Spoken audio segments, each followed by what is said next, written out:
Hello everyone, this is Mike with the Two-Way Report. In this video, we'll talk about something really important that is happening in Tennessee. The state is now taking action at the local, state, and federal levels to prevent school shootings, and the Democrats seem to be struggling with it. This is a topic that deserves attention, especially since we totally couldn't cover the Nashville incident. Quick refresher, in case some of you forgot. Last March 27th, a school shooting occurred at the Covenant School, a private Presbyterian Church in America parochial school in the Green Hills neighborhood of Nashville, Tennessee. Some mentally deranged individual who subscribed to using pronouns not too different from a lot of lost souls this day and age went on a rampage and killed 6 people randomly, 3 of whom were children. We haven't covered the news on that yet because we don't know enough about the shooter at this point. We know her name and a possible reason why she committed her atrocity. We also know that, contrary to what Brandon said, she was not armed with 2 AK-47s. If you want us to do a video on her with all the info available to us at the moment, maybe you can't be bothered to spend hours doing research and you just want to watch a quick 8-minute video on that insane individual, let us know in the comments. We'll get to it.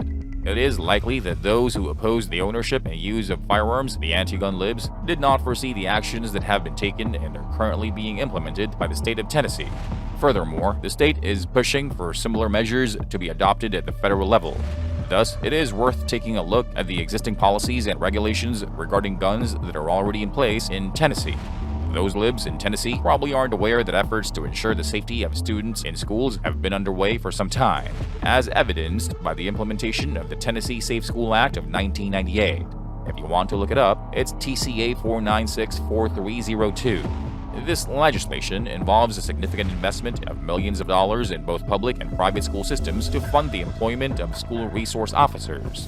Recently, Governor Lee has proposed a further allocation of millions of dollars to expand this program with the goal of providing coverage for every school in the state. However, it is important to note that private schools cannot be compelled to participate in this program, and some districts have elected not to do so. This decision may stem from the fact that the idea of using armed personnel to counteract the threat of gun violence has been widely debated and often disputed, as many anti-gun libs believe that the notion of a good guy with a gun stopping a bad guy with a gun is ineffective in preventing such incidents from occurring. There are ongoing discussions about enhancing the safety and security of schools throughout the United States.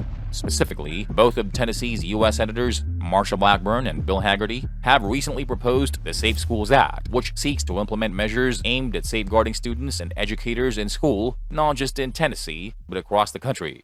It is interesting to note that this legislation was only introduced last March 30th, 3 days after the school shooting, which gives you that feeling of urgency the 2 senators were feeling to take action in response to all these senseless school shootings. The Safe Schools Act proposed by Senators Marsha Blackburn and Bill Hagerty includes a significant financial investment with the allocation of $900 million to a grant fund. The goal of this fund is to make resources available to schools across the United States, including both public and private institutions. The proposed funding would be used to enhance school security measures, such as hiring retired law enforcement officers and veterans to serve as school security personnel. The initiative is aimed at creating a safer and more secure learning environment for students and educators alike, and the funding would be accessible to every school in every state, underscoring the importance of addressing this issue at a national level.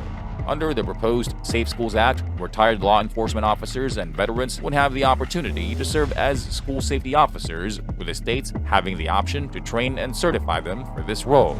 In addition to this, the grant funding would also make it possible for schools to hire off-duty police officers, providing an additional layer of security with active-duty law enforcement personnel present on school grounds.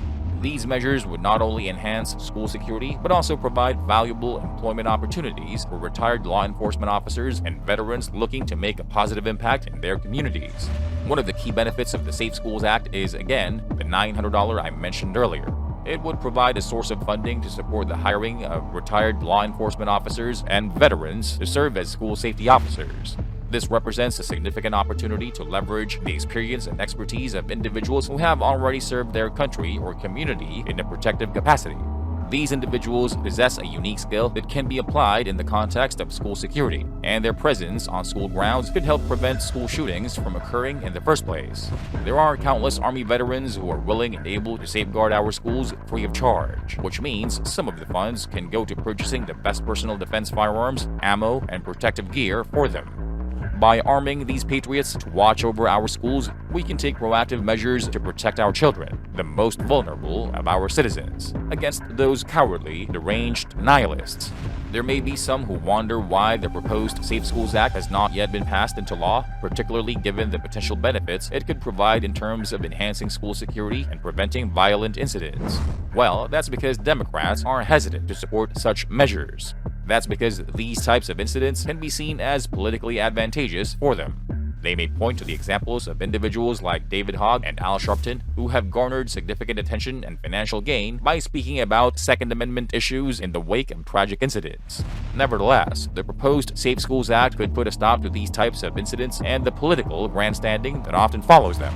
By providing much-needed resources to enhance school security, this legislation would take proactive steps to protect our communities and ensure that our schools remain safe places for learning and growth. The Safe Schools Act proposed by Senators Blackburn and Haggerty is a comprehensive piece of legislation that not only provides funding for school security personnel, but also includes provisions for hardening schools that are currently considered soft targets due to their status as gun-free zones.